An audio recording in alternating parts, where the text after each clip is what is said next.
Oracle का उदय एक अद्भुत कहानी है जो तकनीकी नवाचार और व्यापारिक दृष्टिकोण का एक बेहतरीन उदाहरण है। जब हम ऑरेकल के बारे में बात करते हैं तो हमें इसकी शुरुआत से लेकर आज तक के सफर पर ध्यान देना होगा।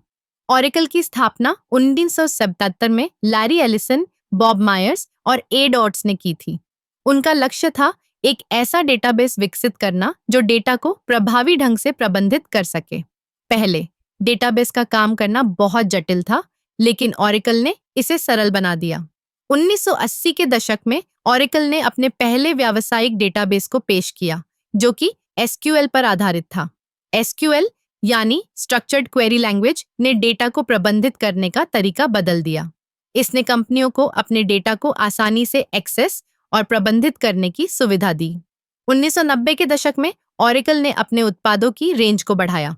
उन्होंने एंटरप्राइज रिसोर्स प्लानिंग, ईआरपी और customer relationship management CRM software में कदम रखा। यह कदम न केवल ऑरेकल के लिए बल्कि समग्र उद्योग के लिए भी एक गेम चेंजर साबित हुआ। ऑरेकल की सफलता का एक बड़ा कारण इसका अनुसंधान और विकास में निरंतर निवेश है। वे हमेशा नई तकनीकों को अपनाने के लिए तत्पर रहते हैं। उदाहरण के लिए, क्लाउड कंप्यूटिंग के क्षेत्र में ऑरेकल ने तेजी से कदम बढ़ाया। आज ऑरेकल क्लाउड एक प्रमुख सेवा है जो व्यवसायों को अपने डेटा को सुरक्षित और कुशलतापूर्वक प्रबंधित करने की सुविधा देती है। ऑरेकल का एक और महत्वपूर्ण पहलू है उसका वैश्विक प्रभाव। आज ऑरेकल के ग्राहक दुनिया भर में फैले हुए हैं और यह विभिन्न उद्योगों में काम कर रहा है, जैसे कि स्वास्थ्य सेवा, वित्त और खुदरा। ऑरेकल की यात्रा केवल तकनीकी विकास की कहानी नहीं है, बल्कि यह एक दृष्टिकोण की कहानी भी है।